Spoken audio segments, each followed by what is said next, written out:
নমস্কার বন্ধুরা, বড়দের প্রণাম ও ছোটদের ভালোবাসা জানিয়ে আজকে আরও একটা নতুন ভিডিও শুরু করছি। এখন ঘড়িতে বাজছে সকাল 9:40। তো সবাইকে শুভ সকালের অনেক শুভেচ্ছা।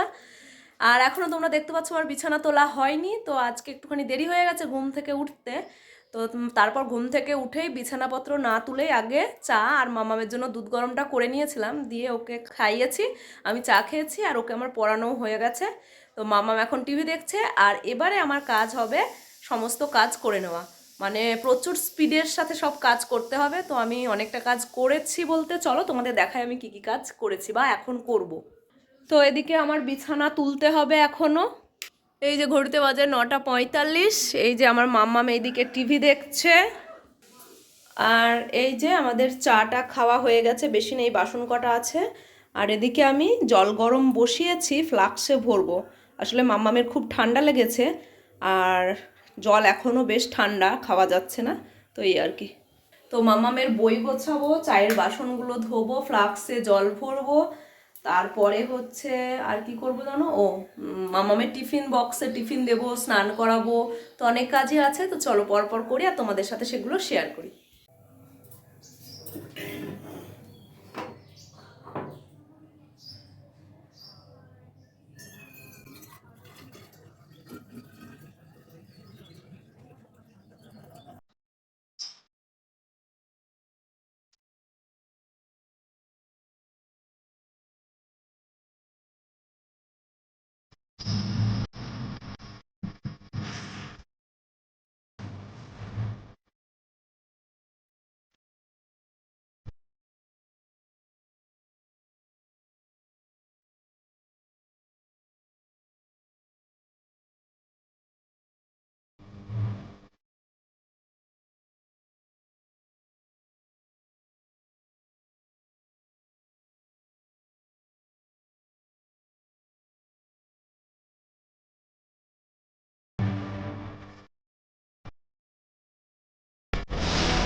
তোমরা যারা আমার ভিডিও এতদিন ধরে দেখে আসছো তারা এতদিনে জেনে গেছো যে আমার মাম্মাম স্কুলে ভাত খেয়ে যায় না। ও স্কুলে ভাত খেয়ে মানে সকালবেলায় ভাত খাওয়াটা ও মোটেই পছন্দ করে না।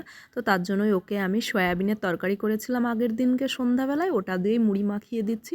আর ও এই যে কোনো তরকারির আলু দিয়ে মুড়ি খেতে খুবই পছন্দ করে, যদি সেই তরকারিটা আবার পেঁয়াজ রসুন এই সব দিয়ে রান্না করা হয়। তো যাই হোক, চলো মাম্মামকে মুড়িটা দিয়ে দিই আর তোমরা ভিডিওটা দেখতে থাকো।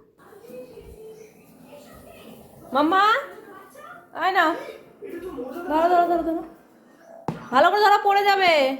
দাঁড়ার একটা চেয়ার দিই। মাম্মাম ওদিকে নিজে হাতে মুড়ি খাচ্ছে, ততক্ষণ আমি এদিকে চলে আসলাম বিছানাটা গোছাবো বলে। তো মাম্মাম মাঝে মাঝে আবার একা একা নিজে হাতে খেতেও চায় না, তখন বলে যে তুমিও আমাকে খাইয়ে দাও। তোকে খাওয়াতে গেলে আবার এদিকের কাজগুলো একটু লেট হয়ে যায়। আর ও যেদিন নিজে হাতে খায় সেদিন আমার খুবই সুবিধে হয়, ততক্ষণ আমি এদিকের অনেক কাজ গুছিয়ে নিতে পারি। তো এদিকে বিছানা তুলে নিচ্ছি, আর বিছানা গোছানোর পরেই কিন্তু আমি মাম্মামকে স্নান করাবো। ঘড়িতে তো অনেক বেজে যায়, যেহেতু সকাল সকাল উঠতে পারি না তার জন্য অনেকটা লেট হয়ে যায়। তো পড়ানো কমপ্লিট করার সাথে সাথেই আমি একদম দৌড়ে দৌড়ে সমস্ত কাজকর্ম করে নিই। ওকে দিয়ে এসে বাড়ি আসতে আসতে আবার 11টা বেজে যায়। 11টা যেই বেজে যায় তখন তো আরও অনেক কাজ থাকে, ঘর ঝাড় দেওয়া থাকে, ভাত রান্না করা থাকে, দুধ আসবে দুধ দাদা দুধ দিতে সেটা নেওয়ার থাকে, তারপরে জামা কাপড় কাচাকুচির থাকে, এইসব করতে করতে আবার মাম্মামকে আনতে যাওয়ার টাইম হয়ে যায়। তো যাই হোক, আমার বিছানা গোছানো কমপ্লিট। এদিকে মাম্মামের টেন্ট হাউসটা আমি সবসময় খাটের উপরে তুলে রাখতে থাকলে ঘর ঝাড় দিতে অসুবিধা হবে, তাই ঘড়িতে 10:50 বাজে। তো মাম্মাম রেডি হয়ে গেছে আর আমিও রেডি হয়ে গেছে, এখন মাম্মামকে স্কুলে দিয়ে আসবো। আমার মাম্মামের ব্যাগ টিফিন বক্স সব গোছানো কমপ্লিট। আর এই যে আমার সোনা মাম্মাম রেডি হয়ে গেছে পুরো, এখন ওকে স্কুলে দিয়ে আসবো। আর এখন তো আর অত ঠান্ডা নেই, তাই সোয়েটার পরাইনি, এই একটা জামা পরিয়েছি, হয়ে গেছে। তো চলো মাম্মামকে স্কুলে দিয়ে আসি, তারপর আবার তোমাদের সাথে দেখা হচ্ছে। এখন ঘড়িতে বাজে দুপুর 12:45। তো আমি রেডি হয়ে গেছি, আমার স্নান কমপ্লিট হয়ে গেছে। তো এখন তো মাম্মামের ছুটি না, তো মাম্মামের ছুটি তো সেই 1:45-র সময়, কিন্তু আমি এখনই বেরোবো। কেন বেরোবো তো চলো তোমাদের সাথে তো অবশ্যই শেয়ার করব। আর আজকে শ্যাম্পু করেছি, তো চলো কোথায় যাচ্ছি সেইটা দেখাতে পারবো কিনা জানি না, তবে একটু জায়গায় যাবো আর সেখানে গিয়ে কি করছি না করছি সেটা তোমাদের পরে জানাচ্ছি।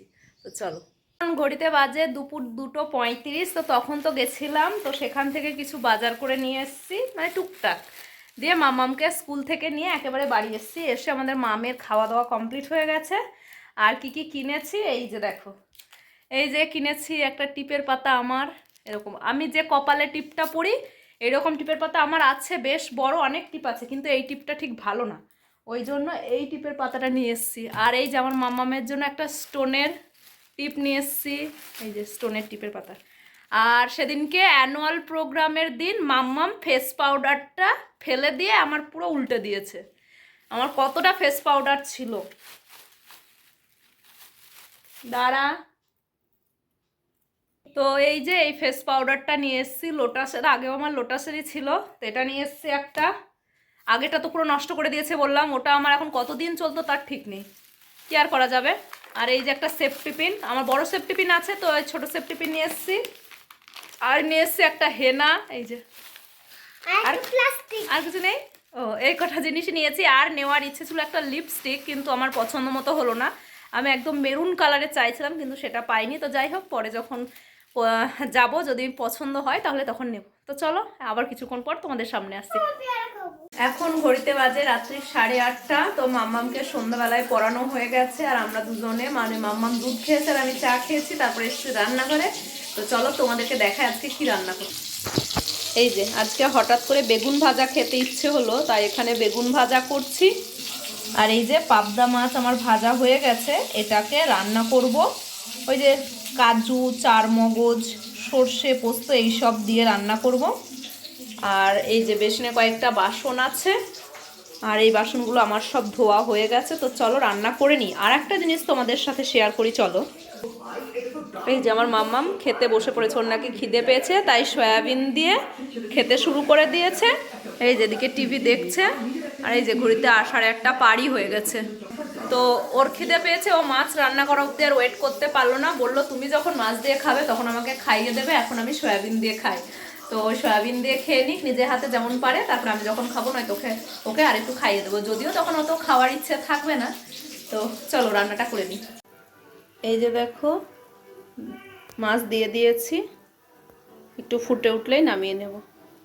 আর এদিকে আমার মামাম কি করছে চলো দেখাই। এই দেখো, পুরো থালা একদম পরিষ্কার করে খেয়েছে, এই দেখো।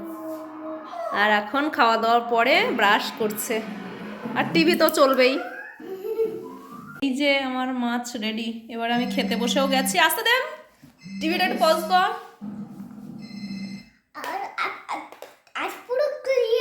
হ্যাঁ, পুরো ক্লিয়ার, হ্যাঁ ক্লিয়ার, পরিষ্কার। এই যে ক্লিন করে খেয়ে নিয়েছে। আর এখন আমি খাবো, এই যে মাছের ঝোল করে আনলাম, আর এই যে বেগুন ভাজা। তো চলো খেয়ে নিই। আমিও নমস্কার, খোকার বুদ্ধি, কবি আনসার উল হক। রমেন বাবু সকাল সকাল অফিস থেকে ফিরে, কি খোকা পাস করেছি বললে হেসে ধীরে। বুক পকেটে রেজাল্ট আছে, খবরটা খুব তাজা। আগে আমার ক্যাডবেরি দাও কিংবা ম্যাঙ্গো মাজা, তাহলে তুই ভালোভাবেই পাস করেছিস বল। দাদু দারুণ খুশি হবে, পাশের ঘরে চল। বাবা তোমার ভাগ্য ভালো, আগের ক্লাসে আছি। নতুন বইয়ের খরচ থেকে গেলে তুমি বাঁচি। নমস্কার।